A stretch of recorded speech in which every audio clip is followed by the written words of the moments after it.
All right, so we'll go through this. Ahmed, you want to take this one? Yeah, sure. So this is a typical LOI that we had for a purchase agreement for an investment property up in Maryland for a client that we've been working with for the better part of a year, and the market's been tight, but we finally found a property that works, and we submitted an offer here. So here we're just kind of listing the structure, right? So we're clearly defining who the buyer and the seller is. If you don't know who the seller is, you can just say owner of record, or if it's your first instance of an LOI, you can just say, please describe or please input, basically alerting the seller team to put their seller information there. And you notice we put and or assignees because this will be assigned to an LLC. The property address, we like to get, like I said, a little bit detailed. So we'll have the address there and then additional description, plus or minus how many square feet in that building, who are they leased to. In this case, it was like Domino's Advanced and another like dental group. The reason we wanted to put that is because the dental group, up until this point, has not started paying rent yet. They're still in their lease commencement phase, but rent has not commenced. So we put that in there to be like, hey, look, if these guys back out, this deal is going to change. The purchase price here, we offered something like 4.8 or something like that. And then we kind of defined how the purchase terms are going to go. So we're offering $100,000 EMD. And you still want the buyer to kind of choose the title company that they want to go through. A lot of times, this property is owned by a private equity firm. They own hundreds, if not thousands, of properties. Sometimes they'll have a title company that's done all the work to acquire this property 2 or 3 or 5 years ago. So they'll tell you, look, we'd like to use this title company because they've already done it before. Personally, I don't see an issue with it. At the end of the day, this is a decision that the buyer has to make. We always recommend just to kind of make things easy and simple. Cool, if they've done it before, let's just go through them. And then the financing, again, here, and we'll get people to ask us, like, what do you guys mean by financing here? We'll try to be a little bit vague, but then they'll ask us to, flesh out what you mean by financing. So this one's pretty vague, and that's on purpose. Yeah. It keeps this very open-ended. And the more open-ended you have, you can be with a buyer, the better for your buyer. Doesn't lock them doesn't pigeonhole them. This was very interesting. We came in this was a very strong offer, meaning from the buyer side. It was a competitive property. The guy told us that he has 2 or 3 offers in hand. And our buyer really liked this property, so we wanted to come in aggressive. We came in at a price point, we put up a lot of money, $100,000 EMD up front. And the feasibility, if you guys notice, is only 30 days. That's to get everything done. A property inspection, check out the leases, check out the rent roll, getting the financing done, which is huge. So I probably talked to the lender like 2-3 times. Hey, look, are you sure you can get the financing done in 30 days? And she was very confident. So we came in with a very strong offer, and we're closing 15 days after. So a 45-day closing period on a $5 million property, that's pretty strong. They pushed back, the sellers asked for another $250,000 in EMD after our feasibility. This I didn't tell you about this. So they came back wanting another $250,000 commitment from our buyer after the feasibility is over. So for me, it was like ridiculous. Like, why are you guys asking so much more money when we only have another 2 weeks to close? It's not like we're asking for another 90 days. So they were just trying to push back on things. And there were another couple of terms that were like really wild. And I'm like, yeah, we're not doing any of this. We scratched all of it out, and they came back with this was actually their counter. They came back with that, okay, fine, we're good to go. One thing I'd like to add, so the EMD, it does go hard at the end of that feasibility, right? So if it goes hard and they're getting 100K at the end of 30 days, it makes no sense to add another 250K just because the feasibility is done. Otherwise, we just put 350K from the very get-go. Yeah. But this is where money goes hard. This is where you have to be extremely aware of your timelines. You need to set up calendar alerts. You need to set up your CRM alerts. You want to make sure that if a buyer or a seller, right, you want to make sure that timeline is 100%. A lot of times I'll put 9 p.m. Of that day is when the feasibility ends. Now, one other thing I'd like to add. We have this, right? It's probably going to take 2 weeks. Did you already do the contract on this one? We're still negotiating. So we're still negotiating the contract and wrapping up those lease terms. The more information that we can get right now, the better it'll help with the feasibility study, because the feasibility only really starts once the contract itself is ratified. So this is done, this is agreed to. if you're on either side, get as much information during this time as possible to help your client out. So the pushback that you'll get, especially for the investment sales. The investment sales are like rented properties, you're buying them at a particular cap rate, right? The pushback you'll get from a lot of listing brokers is we're not going to release anything until we get a contract in place.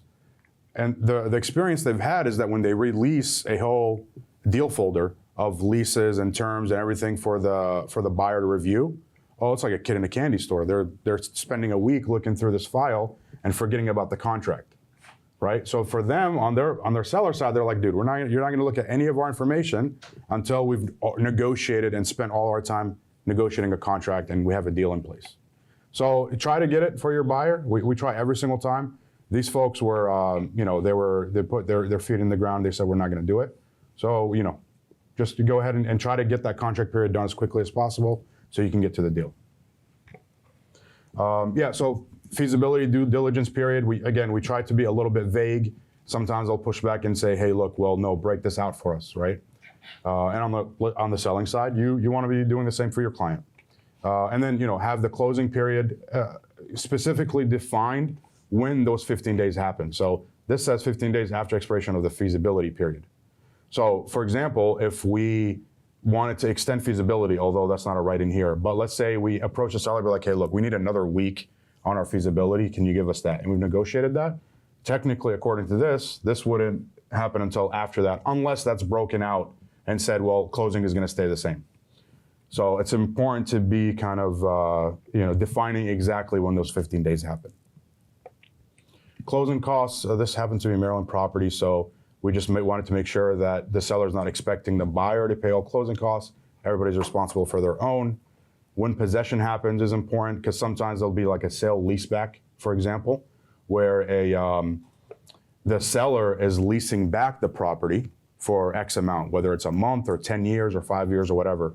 So clearly defining when possession happens for the new buyer is important.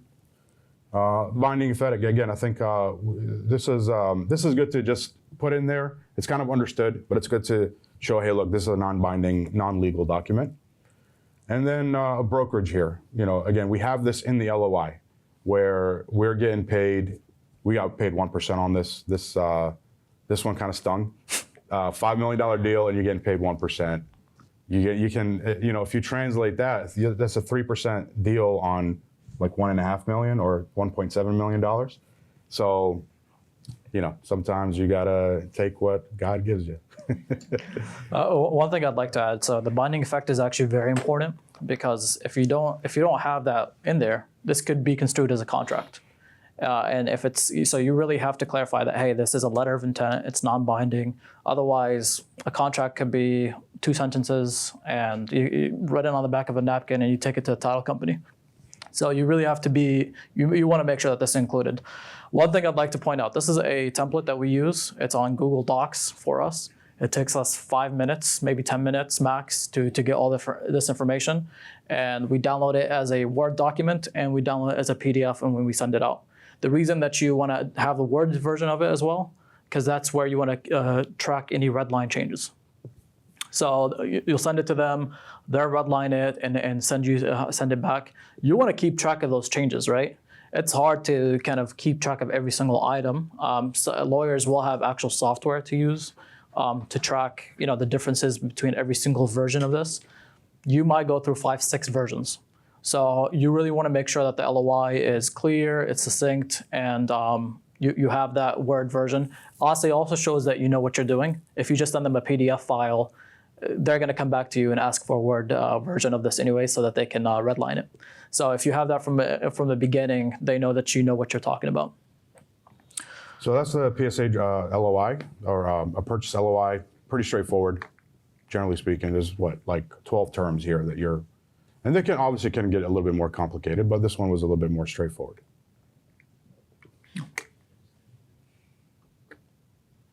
And we have a lease LOI after this one.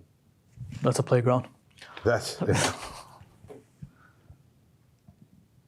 So just to give you guys an idea, so this was on this was before we got our new logo, but our logo's on there, but the template itself is a CBRE template. They insisted on us using their formatting, and you'll see why. This is a very big project in Walter Reed, which is a redevelopment project in DC. And it's a multi-billion-dollar project. The landlord is a multinational landlord, so they have a very set way of doing things. And you'll see, as we go through this lease proposal. So I think before we get into this, this contract is about to be signed. How long did you negotiate the LOI, and how long did you negotiate the lease? I think we saw this property in August of last year. Okay. July or August, and we had an LOI then. So we've been negotiating this deal since then. And we're just now going into a lease. And now the tenant has a year on their build-out period until March of next year. So you're going to get paid, we're going to get paid 50% of the commission up front, and then we're going to wait another almost a year for the other half, assuming all goes well and they open on time. But yeah, so and there's been holdups on both sides. The landlord sometimes took 2-3 weeks to get us a red line. It was maddening. Sometimes our client was taking forever. So these things happen, and you really want to set clear expectations with your tenants. This was another thing that the lady that I mentioned that is new to coffee, she was blown away by the timelines. I'm like, I'm giving you like very typical, actually conservative numbers, or optimistic numbers. So you just really want to be very clear with your tenants about how long these things take to get done. So going into the project over here, so this one was a little bit different. It's a unit within a larger project, so that's why we defined it the way that we did. So the exact square footage, retail space anchored by, this one was actually Whole Foods, apartment unit. So we have the full description there of the entire project and how this unit, that's where it goes into the building, where this unit kind of falls in with that. By the way, Khalid, just to kind of point this out, this came up like in the 11th hour because we were negotiating exclusivity for them as a burger joint. They wanted to limit, I'm telling you, like 11th hour, like last week, the landlord came back saying, well, your exclusivity is only limited to this part of the project. Our LOI here is the entire project.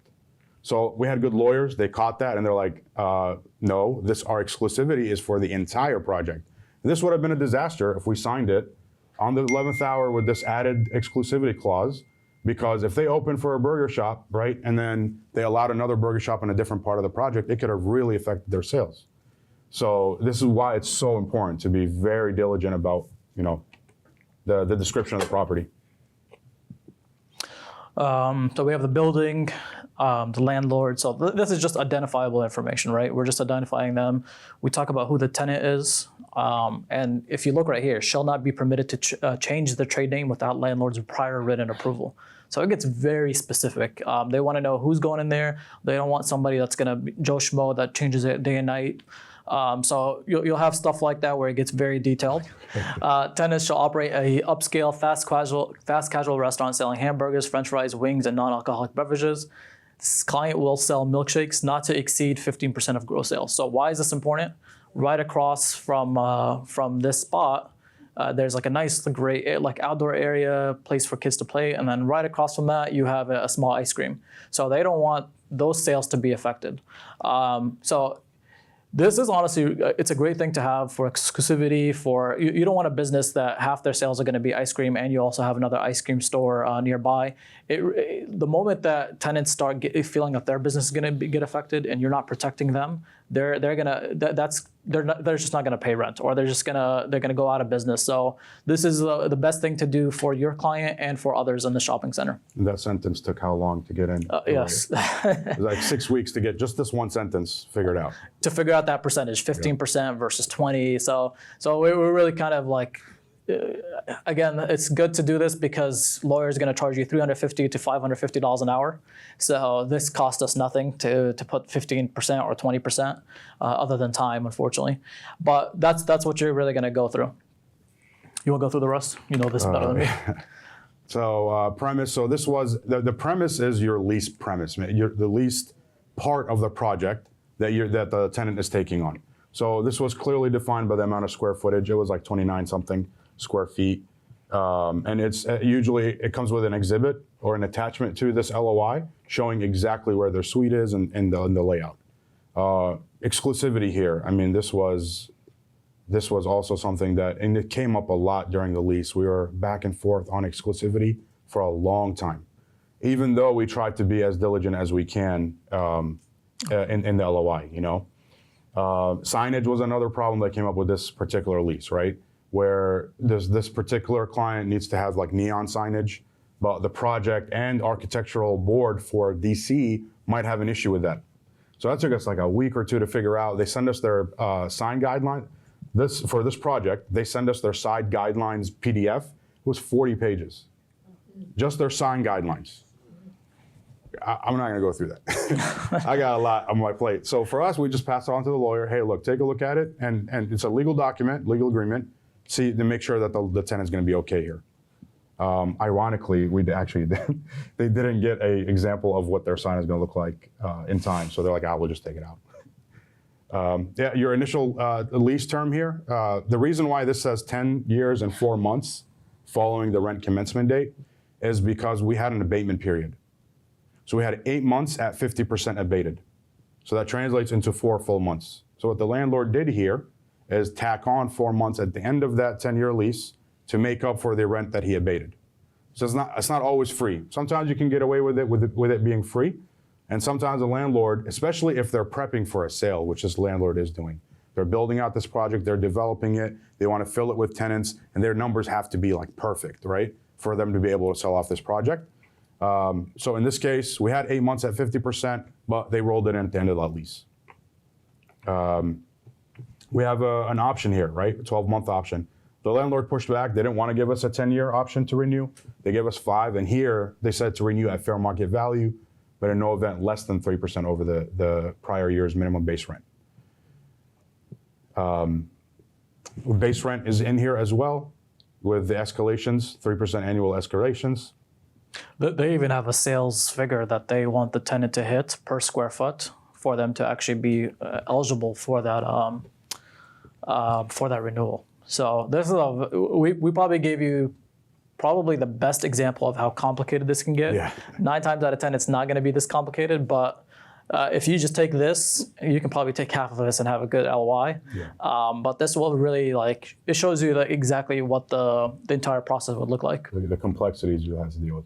So lease commencement and rent commencement, again, see they're broken out. Lease commences at execution of the lease contract, and rent commences later on based on their abatement period and when they open for business.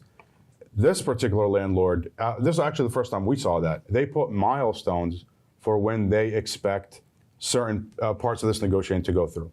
So they wanted a letter of intent executed, for example, day 1. Look at that date. So letter of intent execution was supposed to be back in November 8th. I don't think we got that done till like February. Yeah, so all these timelines got pushed out. But it was they tried to set the pace, and just things always come up. This kind of tells you this is really good a timeline for you personally. It tells you what to expect throughout the process, right? You have the LOI execution, the lease negotiation. They wanted 60 days for that. Then the tenant is to submit their proposed plans and the specs to the landlord. Landlord needs to review those plans. Then the tenant submit of the landlord's approved proposal plans to the district, to DC. Then the district reviews and gets back to you. Then there's a turnover date, build out period, rent commencement date. So this was a very good general idea of the back and forth that's going to happen. So this was good for us too, to just understand, hey, look, this is going to be a drawn out process. There's that rent abatement, 50% for 8 months from the rent commencement date. Oh, this is a nice one. Yeah, this next one is very. Go ahead. All right, so 5% over a natural breakpoint on a calendar year basis. So we already have the rent, right? They're already getting paid, but if the shopping center is successful, right, they want a piece of that pie, and the more successful that restaurant is, the better for them, right? So what they'll do is they'll add in this basically percentage rent over a certain base amount. So how do you get that number? That natural breakpoint is whatever your base rent is. Let's say that the annual lease is $100,000. You would divide $100,000 by 5%. Okay. Sorry, 5% divided by $100,000, and whatever that number is, probably 25 million or 2.5 million. that would be the number that they would have to exceed those sales. Sorry, for if it's 100,000, 250K. But you would have to exceed that number in sales to actually be for them to get that 5%. So there's already a base rent, and on top of that, there's a fixed percentage rent, but only if it exceeds a certain number of sales.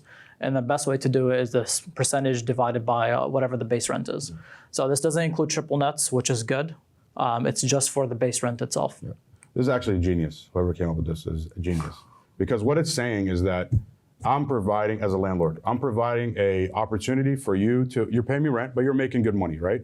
After a certain break-even point that is negotiated, by the way, they always come in at like 6 or 7%. You have to negotiate down from that. After a certain break-even period, we are attributing your success not to just the natural market or how good your product is. It's because you're in our center and it's drawing in a lot of people because we have Safeway or Whole Foods in here. And that's bringing in business for you that we can't really quantify except through something like this. So you'll see it with large landlords or larger spaces, centers. Sometimes you can be aggressive on trying to negotiate that out, but you might not get anywhere unless that you can try to lower that rent amount. Just to kind of get into that, so this is percentage rent. You'll also have sometimes just percentage rent by itself, no base rent. You typically find that in malls especially. And I think you'll find that, like 11%. 15, say 11 to 20%. 15% kind of range. So they don't charge them any rent. And then they look at their receipts every single month and 11% of that. So if a business is doing well, it's great. It's a great win-win for both. A lot of times what you'll see is once a business is established and they have this great thing, 5 years later, they don't want to keep paying percentage rent. They want to convert that to a fixed rent. That way it's not this continuously escalating rent that they're paying. These are the retail operating expenses. These are your triple nets. So these are broken down into what the tenant can expect to pay for. And they're generally given like a yearly report for what those estimations are. If there's an overage, they get reimbursed. If they owe money, they're gonna have to pay that difference. And it's priced out per square foot that they're renting out. So if the entire project is 1 million square feet, and they're renting out 3,000 square feet, it's a pro rata share for the amount of square feet that they're renting out. That's how the nets are. And I would say this, triple nets right now, I don't think you'll find them below $6 in the high side for retail. Yeah, and even office space. $6 is probably going to be like rock bottom, like maybe like a tiny little standalone. But generally speaking, we're seeing rates in the, I would say, $10 to $25 range, depending on the center. This one was, I want to say, $15 a square foot in nets. Yeah. Which is high. They're paying $55 a square foot for their base rent, and on top of that, another $15 for their nets. So, and this honestly kind of tells the story, not to detract too much from the specific example, but markets, retail, everything is just getting crazy. Like retail is, rents have probably climbed 20% over the last 4 or 5 years. Costs to build are up 30% probably in the last 4 or 5 years. So tenants have a lot of pressure on them right now. It's where you come in is you really need to first vet the tenant, and sometimes you're doing them a favor when you tell them no, honestly. Because they're like, oh, I have $250,000 to throw spaghetti on the wall and see if it sticks. Once you kind of paint this out for them and they understand it's gonna cost you $600,000 to build out a nice coffee shop, then they start scratching their head and they're like, oh man, I didn't know it was gonna be like this. So it's important for you to understand what the market conditions are from a rent perspective, build out perspective, what these guys are asking for, so that you can tell the story to your tenant. And make sure they know what they're getting into. There's a reason why 90%, 95% of mom and pop shops go out of business in 5 years. They don't understand these numbers up front.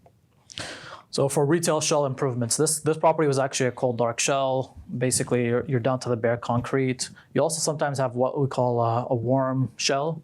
So that'll be like drywall, lighting, but otherwise it's just an empty space. So the cold and the warm is about the HVAC particularly. Cold dark shell is it's cold, there's no HVAC, it's dark, there's no lighting, and it's a shell, it's just gray. And then the warm vanilla shell can be that they have HVAC and they have drywall, for example. So you can tell he does a lot more retail than I do. This one specifically, though, what they added from the get-go was $70K to just bring the electric that this unit would need. They're not going to spend that money in advance until they know that the type of tenant that's coming into this space. So there's a lot of money that the landlord is still going to spend even after getting this tenant, after building up the space. So they don't want to spend money on improvements that aren't necessary. And this goes into TI. Yeah. Oh, this was a battle. This is why this LOI is a TI battleground. So they wanted to offer us $80 a square foot. Our estimates were $1.5 million for the space for the tenant to build out, and that includes furniture, fixing, FF&E. So they were going to spend something like $300 a square foot or $280 or something close to that.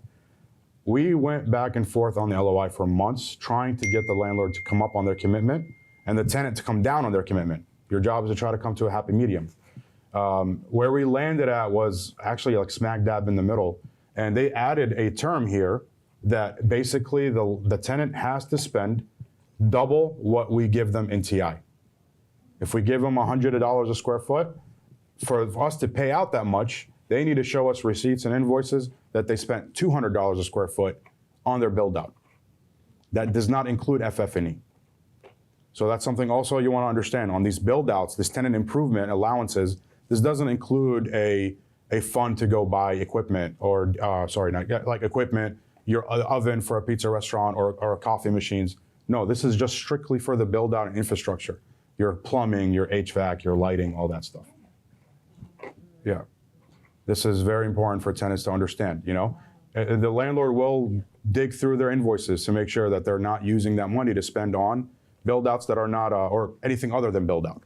And you see this, I mean, they're going to give us, I don't know how many hundreds of thousands of dollars, but a lot is, you know, they're not going to get this money. The tenant has to spend this money in advance, okay, pay it fully, get invoices from the contractors, and then after that, they'll submit the invoice to the landlord. Once the rent has actually commenced and they're paying rent, they'll submit it within to the landlord, and they'll get paid within 30 to 60 days. So the tenant still has to have this cash up front, right? A lot of people think, oh, well, you know, I can get this and that from the landlord. Yeah, you're gonna get it, but you still have to spend it out from the beginning initially. Yeah. It was nice here because we had an allowance for the electrical because they had to bring, and by the way, that's the top one. Yeah, the retail shell improvements. We had $70,000 towards getting the electrical room built out. To me, this was like a foreign language. I don't understand electrical stuff, but we had $70,000 to get the transformers and wires drawn in and all that stuff. So all I know is there was 70 grand towards that. Next page, please. Yeah. Tenants design. Actually, sorry, that's a good point. We're not electricians. We're not supposed to know what a transformer does or doesn't do, right? Or what an HVAC, you know, you want to kind of understand the basics, but it's not your job to understand. And this came up with a client recently, for us to understand what tonnage HVAC unit you need for a 2,500 square foot space. It's not our job.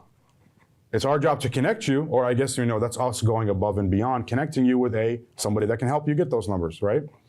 So crucial, especially when you're working retail and cold, dark spaces, that the tenant is doing a lot of due diligence up front, and that requires them to spend money, right? With lawyers, with vendors, what have you. They want to spend that time and money up front to make sure, do I need another HVAC unit into this 2,545 square foot unit, or is the one unit that the landlord has enough, right? Because this actually came back to fall on us. They blamed us for that. They were like, oh, well, you guys didn't tell us that we need another HVAC unit. So we had to actually prepare for this meeting, sit down with the group and make them understand, look, we told you guys to go in with your contractor to understand whether you're gonna need something or not. So yeah, explain that very well to your tenants, right? Know your place as a broker. You're gonna need to get their team together for them. A lot of times for retail spaces, you want them to have a designer, architect, engineer, contractors. So get that team prepped for them or help them connect to those people. If they're not dotting their I's and crossing their T's, they're not a serious tenant. Yep. They're going to be spending hundreds of thousands of dollars, and then, you know, after they sign the lease, they're going to be like, I didn't know about all this. So, and that's honestly a very simple equation, I think, for most HVAC people. They can tell you, oh, it's 2,500 square feet right off the top of their head. It needs 3 units. That's a completely different scenario if they had just done a little bit of due diligence themselves. Yeah. Another kind of role that Khalid, we saw this for the first time here, was a permit expediter. There's guys that you pay to expedite your permit through the counties because it's gotten so bad. There's such a backlog. So they actually require, this landlord required the tenant to use a permit expediter, to pay and use for one. Actually, I'll add to this. A lot of times, too, any roof penetrations you have to go through the seller's contractor. So you can't even hire your own contractor for that. So you got to just know who you need on your team and who you have to use that may be provided by the landlord. And so a quick thing about the design and construction. So the landlord's approval of tenant's interior concept plan, storefront plan. So they can tell you what you can't do on the storefront. Like our client here wanted to do it was a really cool idea. They wanted to do like a garage door idea that they can just open up to the outside and you can just walk in and they're gonna have like a little patio space. We weren't able to get this done in time, but storefront plan, your exterior graphics and signage plan, the tenants, contractors, they all have to be checked off by the landlord. They don't want you to go down this path if they're not comfortable with your design. This signage element, again, this was a huge holdup because for this client, the signage and the elements in the signage they're all branding. It's all about their brand. And by the way, this client, his intention or their intention as a group is to build out to like 100 locations over the next 5 to 10 years and then sell it off to a private equity group. So for them, if they go into a lease up front and they set a precedent with this one landlord who might have 1,000 centers across the country, they want to make sure they're being as aggressive as they can from day one so that they don't set the wrong precedent with this landlord. And once they get to a level of success, they're not setting themselves up to fail on other leases. So there's a lot that goes into this. This was a learning process for us too. It was about getting in the mindset of someone that wants to build out 100 locations. What are they thinking about now? And kind of working it backwards. So this was a great experience for us, honestly. But yeah, so the signage that had to get checked off by the zoning, and in this case, DC had a historic preservation review board specifically for signage because this Walter Reed, I think, is a historical site. There's some redevelopment in there, but they want to maintain some sort of, So this can easily fall through the cracks, right? So you want to make sure that you're addressing that. Parking, this is again, like an inner city project. So parking is, that was discussed about, can we get reserved parkings? Can we not? Well, we have Uber drivers. Can they have 2 or 3 spots that are reserved? That was a 2-3 week process to negotiate that. Radius restriction, this goes into your exclusivity. In this case, it's 3 miles. So this client, this tenant cannot open another burger spot within a 3-mile radius from this as the crow flies. So, this was also another back and forth. And in DC, 3 miles is a lot. So, that was in there. This was a big one. This specific company, they like to be open late. That's where a lot of their clients are coming in. So here, the max that we got them was 10 p.m. Some of our other clients, they want to actually stay open until 2 a.m. So certain other locations, we're able to get them a very late opening. So depending on the type of business, the hours do matter. You want to negotiate that up front. Right. And by the way, those are specific. Like some of our clients are like, they're catering more to the Muslim crowd. So they want to be opening late during Ramadan, where a lot of Muslims are, they're up 30 days. It's crazy. But they want to cater to their clientele at 2 or 3 o'clock for these coffee shops. Some of our leases we've negotiated just for that 1 month for them to be open till 2 a.m. And then after Ramadan, it goes back to regular operating hours. Everything's negotiable. So again, utilities trash, you want to just define who's responsible for what, what's the extent of that responsibility. Again, every single limitation here adds cost and a burden on the tenant or the landlord, right? So when you start with this, that's what you're going to be getting into. Then we go into security deposit. Again, that's very kind of upfront. This is the security deposit that we're paying and the guarantee.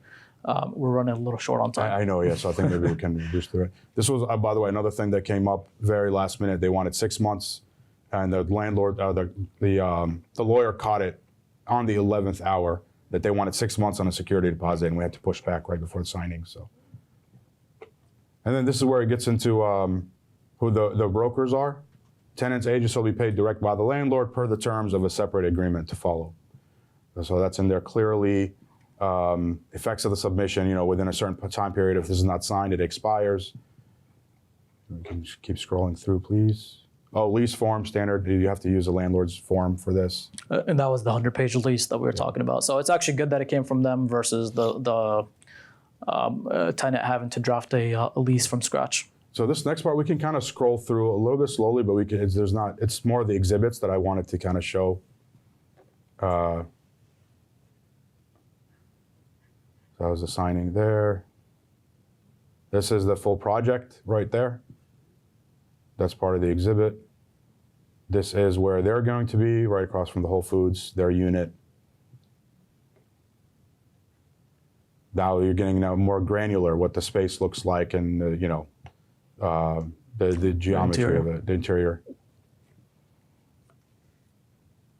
Oh, and then this is like a 5-page document about what the tenant can and can't do, what the landlord is expecting them to improve from the shell condition of the property. And I'm going to get really detailed here. So again, I think with most, even lease LOIs, it doesn't get this granular. The reason that we wanted to bring this is so that you guys see the full range of complexity.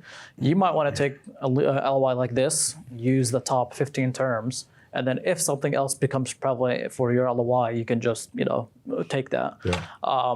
We like to honestly just use a Google Doc that we have saved as a template, go through it, add in the terms, change the owner, change the rate, change the term of the lease, etc., or purchase, and then it's a simple download, and we go from there. The issue that comes up when we do that, and we've seen that all the time, is the landlord will insist to use their document because they know what they're doing. They have these complexities for a reason. So depending on the project that you're working with, you can submit that on your base terms, and what the listing agent will do is just convert your base terms into their document with their added language for everything else. So, I mean, acoustical, oh, this was crazy because they're on the bottom floor of a multi-level, multi-family building, right? So there's residential up top and retail on the bottom. Not only did we have to make sure that with their build out that the acoustics are good, and they're gonna have to get probably an acoustic engineer to make sure they're not making vibrations that are unnecessary. Smell was another problem, right? They're a burger joint and they're a lot of grease. They go through 300 pounds a week or something like that. I mean, it's a lot. So smell was another thing that they need to make sure that wasn't getting up to their. If they even caught a whiff of it, they're gonna have an issue. So, oh my God. Yeah. Yeah. Yeah. This reminds me, we were in Morocco, me and him together, and we had an Airbnb, and like 12 a.m. at night, club beneath us started boom, boom, boom, boom, boom. Never experienced that before in my life, but that's why we do this here. Yeah. I think we're good on this. We'll open it up for questions.